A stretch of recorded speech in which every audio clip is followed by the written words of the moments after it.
Yeah, present-day aviation is something you can see and hear at the end of this busy Charlotte runway, not too far from the Sullenberger Aviation Museum, where they're also preparing for takeoff. You know, tray tables up, seat backs in their full upright and locked position. Only the Sullenberger takeoff actually feels more like a time machine. The world's fastest plane, the jet-propelled P-80 Shooting Star, is revealed by the Army Air Forces.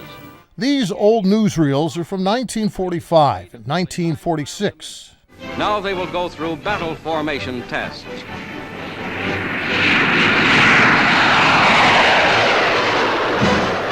There were a lot of them. The P-80s are not as common.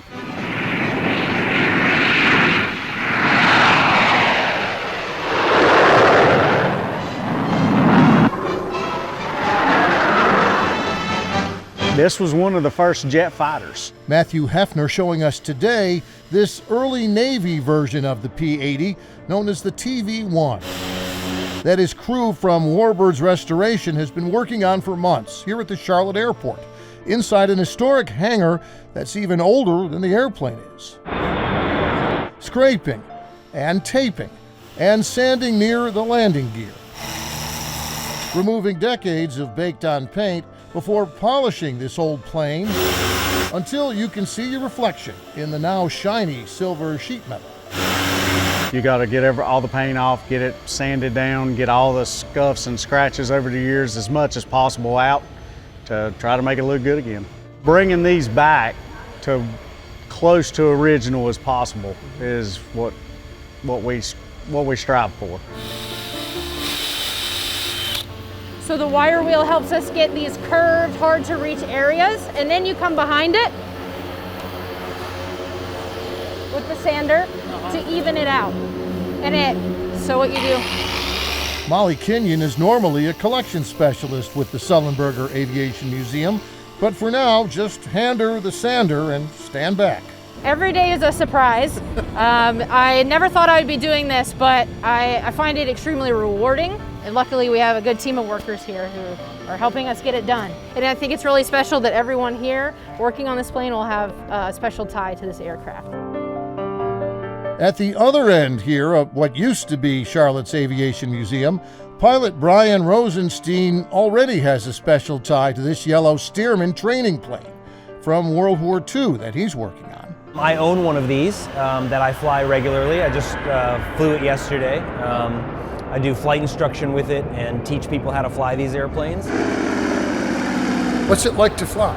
It is pure joy because it's open cockpit. It kind of connects you with the sensation of flying that you may not get from any other type of airplane. Building, assembling, disassembling, restoring, fixing these airplanes since I was a teenager. Rosenstein says he still puts 200 hours a year on his plane, sometimes with those old World War II pilots coming along for the ride. I had a guy who learned in a Stearman and then went on to fly B-17s. He came to fly with me.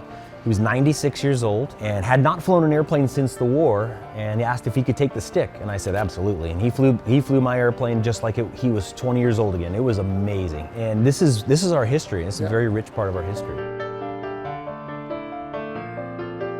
Well, it's a lot of fun to get to see an old airplane and help to try to preserve it. For former Air Force pilot Gary Levin, though, this old airplane is more than just a museum exhibit.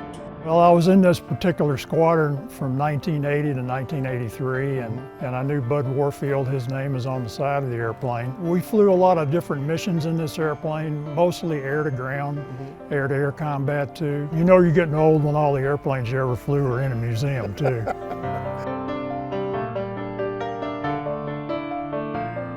These are amazing pieces of technology, but it's the people that worked on those planes, it's the people that designed those planes, it's the people that flew those planes that really bring them to life. VP of Collections Katie Swearingen gives us a rare close-up look at the main plane attraction here at the new Sullenberger Museum, the not-so-old airplane that everyone wants to see, the U.S. Airways Miracle on the Hudson plane. Waiting in the wings without its wings for more than a year until the slow move here into this huge new museum hangar. on the edge of the airport runway, where it used to fly between Charlotte and New York before Flight 1549's miracle landing instead, in the chilly waters off Manhattan. Back is 1529. We can get it for you. Do you want to try to land 1013? Well, we may end up in the Hudson. To see it come out of storage and for my team to actually be able to get our hands on it, you have the wow factor of the plane, of course. But Swearingen adds that after the wow of Miracle on the Hudson comes the why. What makes it a special museum story is really the humanity. It is those personal stories from the 155 people that were on that aircraft, but it's also what that story meant to the world. You have a feel-good story where everyone survived. You can put yourself in their shoes.